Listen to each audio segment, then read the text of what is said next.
There is widespread panic among Democrats. I got a number of text messages this evening, Democrats reaching out to say this is difficult to watch. Where does this go from here?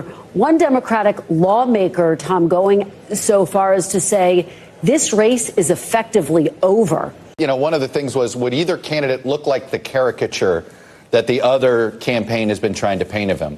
And at the end of the day, Joe Biden looks like the caricature that conservative media has been painting.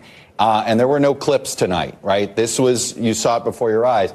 Look, I don't want to just tell you what I think here, Tom. I've been talking to a lot of leaders in the Democratic Party, electeds, coalition leaders. There's a full-on panic about this performance. Not like, oh, this is recoverable. It is more of a, okay, he's got to step aside. There's a lot of that chatter. This is about as bad of a performance in order to that Biden could have delivered if his goal was to try to sort of calm the waters among Democrats. I mean, look, there was a game-changing debate in the sense that right now, as we speak, there is a deep, a wide, and a very aggressive panic in the Democratic Party. It started minutes into the debate, and it continues right now. It involves party strategists, it involves elected officials, it involves fundraisers. And they're having conversations about the president's performance, which they think was dismal, which they think will hurt other people down the party in the ticket, and they're having conversations about what they should do about it. Some of those conversations include, should we go to the White House and ask the president to step aside? Other of the conversations are about, should prominent Democrats go public with that call because they feel this debate was so terrible. America again, gang. And by morning, I mean MOURNING. The Democrats in D.C. and across the fruited plain are collectively shell-shocked. A grenade exploded in their midst. There's ringing in their ears. The world is spinning and swirling all around them.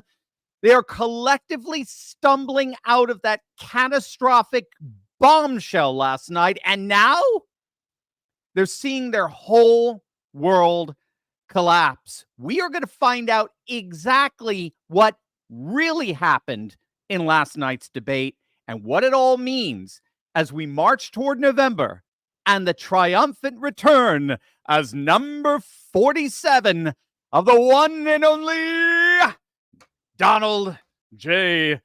Trump. Hey, gang, with everything going on right now, it's hard to say what could happen or what will happen. And to make matters even worse, we usually don't find out until it's too late. But when it comes to your money, you should understand what's at stake. That's why I partnered with Goldco. Now, you guys know I'm a big fan of hedging future risks with the timeless value of gold and silver. And that's why you've got to click on the link below or go to turleytalkslikesgold.com to get your free gold and silver kit. Gang, it's an amazing free resource that shows you step-by-step how to get into precious metals tax-free and penalty-free, even if your money's still in a retirement account like an IRA or a 401k. And the best part is that you may already qualify to get up to $10,000 in free silver. You've seen the writing on the wall. Click on that link below or go to turleytalkslikesgold.com to get your free gold and silver kit right now, because this is about taking back control of your freedom and your privacy. We can't predict the future, but we can certainly prepare for it. So don't wait. Take action now to defend your freedom, your privacy, and your future. Click on that link below right now. I want to begin by telling you what I am not going to say. I am not going to spend time talking about how Biden did last night. No, I'm going to let them tell you how Biden did. I am going to allow the very legacy media for these last 3.5 years, the very legacy media who for these last 3.5 years did their absolute best to convince you and me that Joe Biden was the single greatest president we've ever had in the history of the human race. And I'm not exaggerating. I am not exaggerating in the least. Just last month, Bloomberg told us that Biden is the best president that business could ever hope for. You're seeing it with your own eyes, unless you're on our 20 million podcast downloads. It's a headline. It simply says exactly that. Biden is the best president that business can hope for. The best. He's the best. For you Nacho Libre fans. Or this. Remember when we were told by the legacy media, I kid you not, this is the headline, that Biden's age is his superpower. Do you remember this? This is a real headline from the Los Angeles Times. Or even more recently and frankly embarrassingly, NBC just weeks ago came out and warned their dwindling audience about how the Trump campaign, the evil Trump campaign, and those wascally Republicans were uploading misleading videos that they doctored to try to make it look like Biden, if you could believe it, was in cognitive decline. No. No. I'm not going to be talking about how Biden did last night. No, I'm going to let them tell you how Biden did last night. I'm going to let them get in front of the classroom and admit to the whole class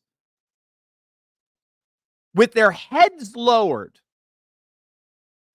how they have been collectively lying to you these past 3.5 years. We will get to that in mere moments. Instead, I want to start by talking about what really happened last night. What was that? What did we all see? And I think the New York Post nailed it. Last night, we witnessed the end of Joe Biden's presidency. Plain and simple. Forget November. Even Democrats galore are admitting, as we'll see,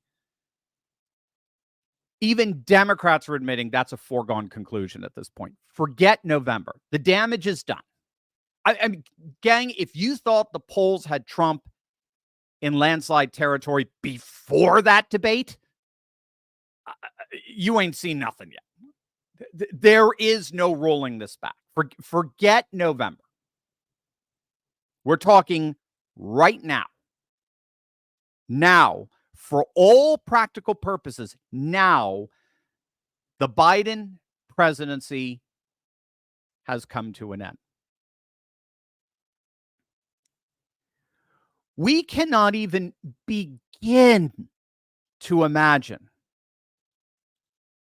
the millions of voters who were utterly shocked by what they saw last night. I mean, we have to remember most people aren't like us. We're nerds, right? We're political nerds. On this channel, we're even worse. We're geopolitical nerds. Most people just go about their life. God bless them. I wish I was more like, I think we all wish we were more like this, right? Most people just go about their lives as they ought, trying to do what's best for them and their families.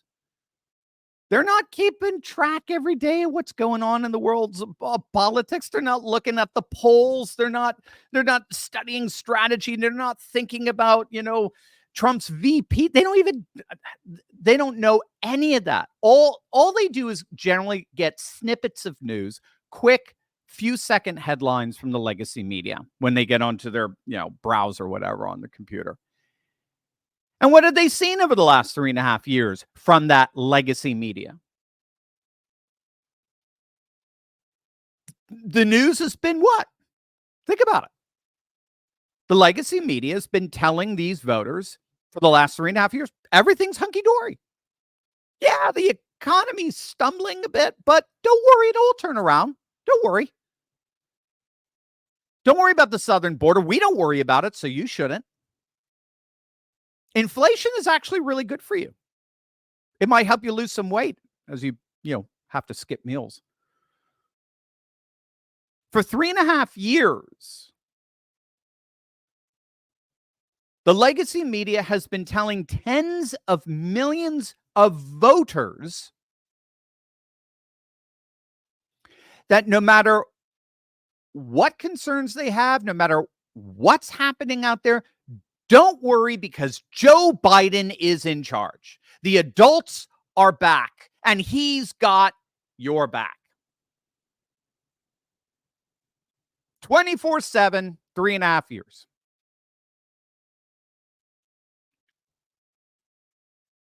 And then last night happened. Tens of millions did what Americans have been doing for decades. They tuned into the first presidential debate. Tens of millions who, frankly, haven't really been following the campaign or what's going on in D.C. Remember, June tends to be, actually summer in general tends to be a response bias in the polls that favor Democrats. Republicans are out there at Little League with their boys, having, working hard, having fun with the family, going on vacations. Democrats are the ones who are basically holed up in their apartments in their metro cosmopolitan areas, answering the polls. Can't wait for a phone call from a pollster. The summer tends to be a lag period for Republican polling. So here we are in a lag period, and boom, they put a presidential debate right at the end of June. Okay, tens of millions. Come on, it's a little early, but let's check it out.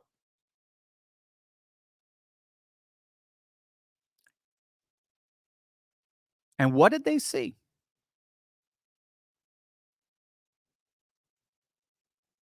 They saw what you and I, being the political nerds that we are, they saw what we've been seeing for years now. They saw it. Tens of millions of people saw what we've been seeing for years now. And they were utterly shocked. They were aghast.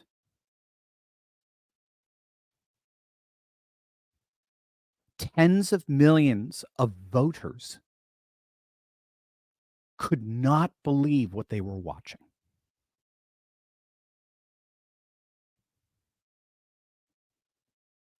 What really happened last night, make no mistake, what really happened is actually very, very simple.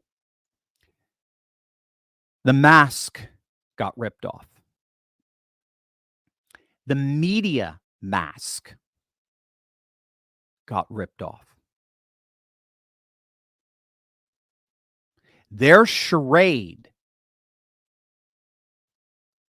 came to a catastrophic end.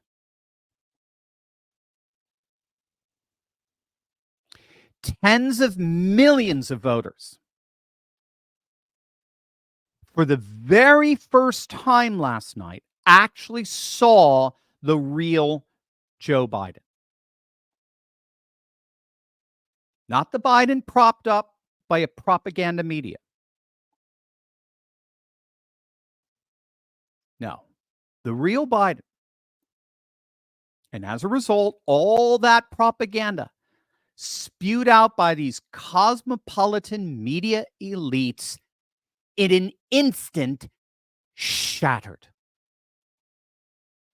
It imploded. And this morning, voters by the tens of millions no longer believe in Joe Biden. It is mourning in America, MOURNING. They no longer believe that Joe Biden is the adult. They no longer believe that he's in charge. They no longer believe he has their backs. Last night, Joe Biden effectively ended his presidency. Let's take a stroll down memory lane, shall we? Now, this is sweet. Revenge is best served cold, they say, which means you need to think about it before you act, of course. Well, I think we've thought long enough. Before I let the legacy media themselves tell you what a disaster last night was, why don't we refamiliarize ourselves with what they've been telling us for these last 3.5 years about this strong, vibrant, virile Joe Biden. Take it away. Tape right now, because I'm about to tell you the truth. And F you if you can't handle the truth. This version of Biden is the best Biden ever. She knows so long as she was 9. In fact, I think he's better than he's ever been. President Biden has a photographic memory. His understanding and mastery of a complicated geopolitical situation is remarkable. He is sharp, intensely probing, and detail-oriented and focused. Jackie, are you here? Where's Jackie? I didn't think she was going to be here. I was sitting, 2 feet from him across the table, and he was, intense. Have trouble walking sometimes? Yeah, so did FDR. He wanted GD war. But he's totally focused. He's very sharp. They say he's sharp in meetings and so on. Very lucid, very well informed. Biden is stately, and he comes with gravitas. There hasn't been, as far as I know, a single claim that Biden made a mistake. Ageism is an issue. Americans have a rich history of holding people's physical characteristics against them. Okay, you can ask African Americans. He's older. That doesn't mean that he is unfit, and there's a lot of ageism there. Now, this age attack, this obsession by the right. Joe Biden may not be able to speak for himself the way that he used to. They want to think to take on government if we get out of line, which they're talking again about, and that's him lying around. I think people should be speaking up for Joe Biden. Americans and reporters in the media are just judging him by a physical appearance, and it's horribly unfair. Age is an asset. He showed exactly how with it he is. The flip side of this coin is that he has a tremendous amount of wisdom and experience. Have you heard any concerns from anyone who has met with President Biden about him seeming a little slower? No. More wild speculation from a bunch of people who have probably never been in a room with Joe Biden and certainly don't have medical degrees that I'm aware of. You don't get paid for performance to be president. The job is not a job of endurance. I don't see Donald Trump out bike riding like Joe Biden. It's the Hillary's email. All they have is that he's old. He can clear a dementia bar, and that's probably a win. The media are not fair, and they're getting less and less fair, and things are frightening. You have Wall Street Journal running a horribly sourced piece saying that Biden is unfit. Dubious Wall Street Journal report about the president's acuity. Shoddy story by the Wall Street Journal questioning Biden's mental fitness. Wall Street Journal story had a lot of flaws, as you said. But Sinclair, they didn't do any original reporting. They didn't follow up. They didn't do any work. The hero of today is Hirsch Goldberg Poland, and still, he is not here with us, but he's still being held by Hamas. But a huge part of the Mueller report talks about Russian disinformation tactics. And one of the themes this election cycle is that Joe Biden is too old to lead. And so everyone is seizing upon this. And it is a classic disinformation tactic. And I think the best thing that we can do is to prepare the American people for this false narrative. Oh, a huge shout out to Grabian, as you can see, for putting that montage together. That was absolutely Brilliant. That gang right there in a snapshot, that is our legacy media. That's our legacy media. Those are the self-proclaimed guardians of democracy.